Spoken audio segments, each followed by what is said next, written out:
completely vulnerable as a civilization. And that's, to some people, that might be horrifying. And I'm just speculating on that feeling of vulnerability. And so a lot of people like to say, well, you know, we're not vulnerable. That's just not true. That didn't happen. And they shut it out of their minds.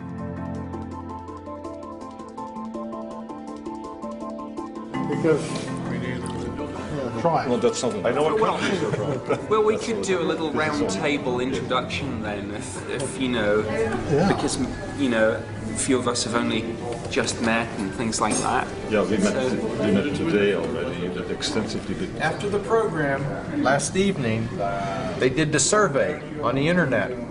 And they asked people, do you believe in UFOs? What were the results, 75 or 80%? 83% said yes. So you have a chance, yeah? We have a chance. We have an opening. Hey! You make it. You guys are all here? We were talking bad. Really? Someone said to be here for 6:30. I think 6:30 is the right time. We've had a crate of I got wine here, no one already. was here yet, so I came back. The night before our big event at the National Press Club, we all met for dinner. Certainly one of the people that I spoke to was a meteorological officer. My dream was coming true. Here I was, surrounded by credible people who were about to share incredible stories. So these are reliable witnesses.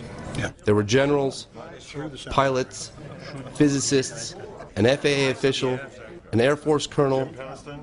I'd never been in a room full of so many people of this caliber comfortably talking about the existence of UFOs. We were enjoying our time together. It was remarkable how everyone had something extraordinary in common. There was a mutual understanding, and I got some answers to some big questions. Why did the French government do what they did by releasing the UFO files just recently? It took 15 years to convince to do something.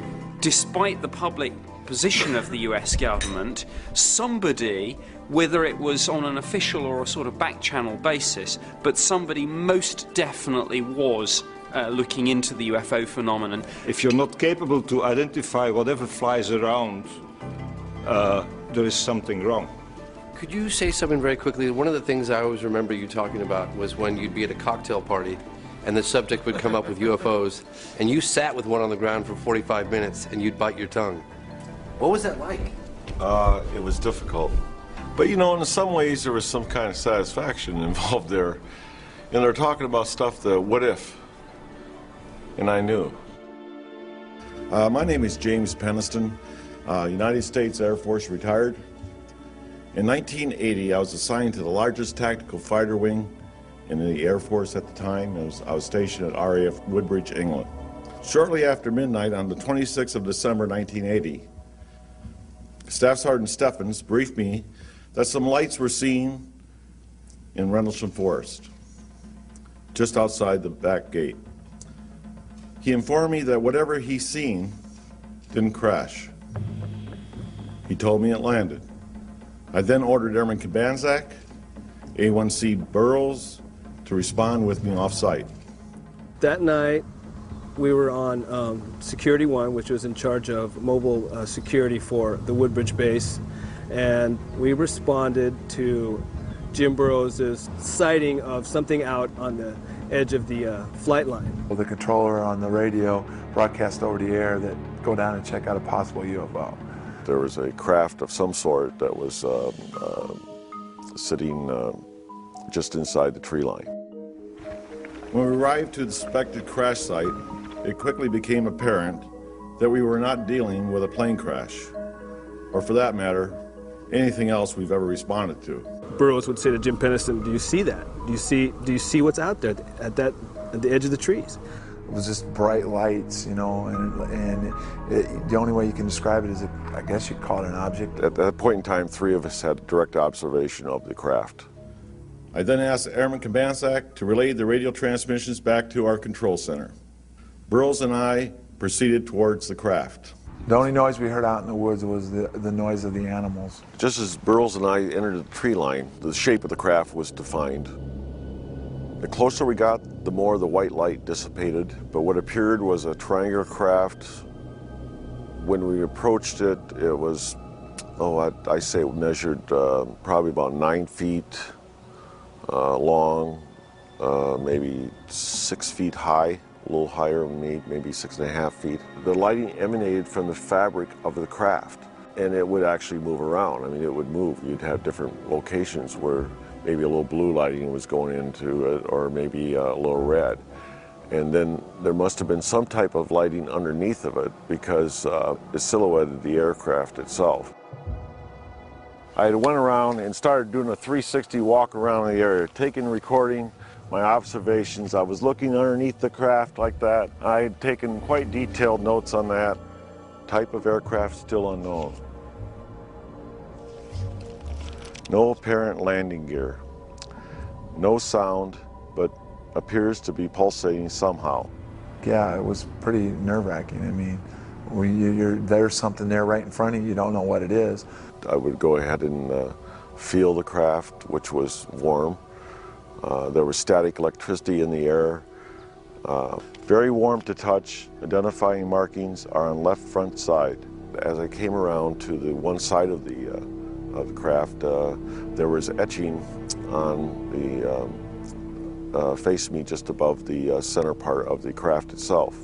Of course, this is done all freehand as I was walking around the craft, but these symbols ran from left to right across, and then underneath that line of symbols was this, which is triangular, and some type of circle here, some type of circle here, and a larger circle here. And of course, all this was filled in with the etching part of it. I was curious about the symbols that Jim Pennison copied in his logbook. I had these symbols enlarged and then showed them to cryptologist and mathematician George Daglish. I wanted to know if he had any ideas as to what they might mean. The first symbol looks to me like a vessel with a steering oar afloat in some sort of medium. The second symbol looks like a glyph associated with a mathematical idea known as the Fibonacci series, which is found everywhere in nature. And this is what we have here. The root of a Fibonacci series, 1, 2, and 3, taken as a whole, which is a rather clever glyph, all in one. Mr. Daglish stressed that this was only speculation, but I found his interpretations quite interesting, especially since I've always heard that the only universal language would be mathematics. From that glyph. So this is the last glyph, and how did you decipher this?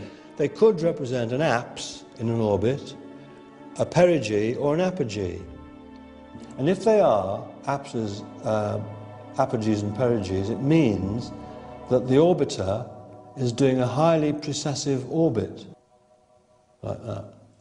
So if you were going to survey a planet, and this is an orbiter, I assume, which would be a very sensible arrangement if you were using the vehicle as a surveying vehicle, because you would get a maximum look at the planet. I don't think they were trying to send us a metaphysical message about the beauty of life or the reason for the universe or anything like that, or their own existence. I think it's just more a utilitarian marking so that they knew what craft they were dealing with. I knew that that craft could not have been made by man.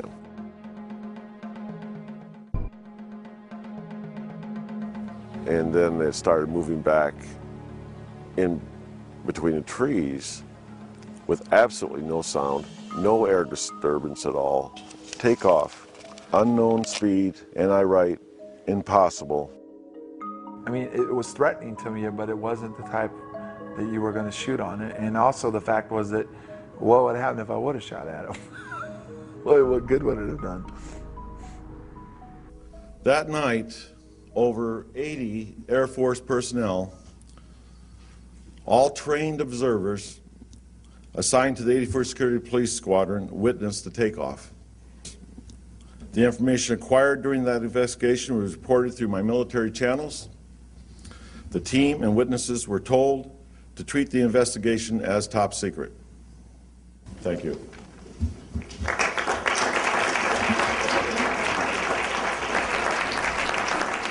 As the deputy base commander, Colonel Charles Holt was in charge of the investigation when he too became a witness. In late December 1980, I was called upon to investigate a very strange event. an event that was distracting our security police from their primary duties. I believe that he went out there to debunk the whole situation, and I think he got in the middle of a situation he couldn't explain either. 2 nights later at the family Christmas party, I was interrupted by the on-duty police commander. He told of strange events and said it was back. Since my boss had to present awards, I was tasked to go out and investigate. I fully expected to find an explanation. During this entire event, I was fortunate to have with me my small pocket recorder. It's a little in there. What you're about to hear are excerpts from the original recording made that night. There's no doubt about it. There's some type of strange flashing red light ahead. It's yellow. I saw a yellow tinge in it too. Weird. Now we've got an object about 10 degrees directly south, 10 degrees off the horizon. And the ones in the north are moving, one's moving away from us. It's moving out fast. There's one on the right away too. Yeah, we're both heading north. Okay, here he comes from the south. He's coming toward us now. One approached at a very high speed and sent down a strange beam right at our feet. Now we're observing what appears to be a beam coming down to the ground. This is unreal. Another object sent down beams of light into the weapons storage area. The whole time we had difficulty communicating with the base, as all 3 radio frequencies that we were using kept breaking up. I have no idea what we saw that night, but I do know with great certainty it was under intelligent control.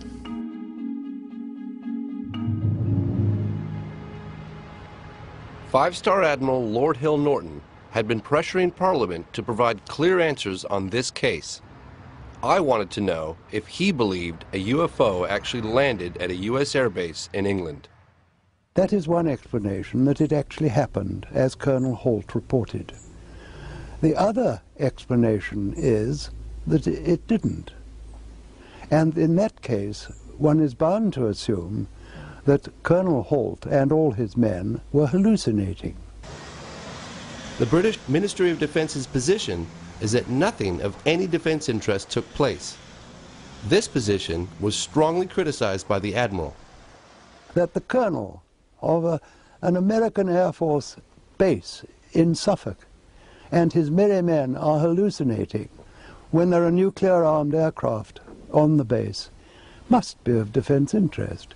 If indeed what he says took place did take place, and why on earth should he make it up, then surely the entry of a vehicle from outer space, certainly not man-made, to a defense base in this country also cannot fail to be of defense interest. Outside the Parliament building, I met with Nick Pope. He investigated UFOs officially for the British government. I reopened the case and conducted a sort of cold case review of the original investigation, and I was shocked to find a series of basic errors had been committed, exactly the same sorts of errors that often fatally undermine a police investigation. Nick Pope shared with me some startling evidence from the Ministry of Defence's files. This is one of the most important documents to have emerged from the MOD's case files. It's from an assistant director in DI 52. This is their assessment of the radiation readings that Colonel Holt and his team took at the landing site. What we have here is a plaster cast of one of the 3 indentations, the object that Jim and the other 2 gentlemen approached. It's approximately 8 to 10 inches across and about 3 inches deep at its maximum point. This is cast number 2. He made an impression of all 3 of the indentations and they were all identical. Now, here's the key bit. These levels seem significantly higher than the average background. And in fact, and I double-checked this with some other government scientists, it's about 8 times normal. So this is absolute proof positive from the MOD's own documentation that something extraordinary happened.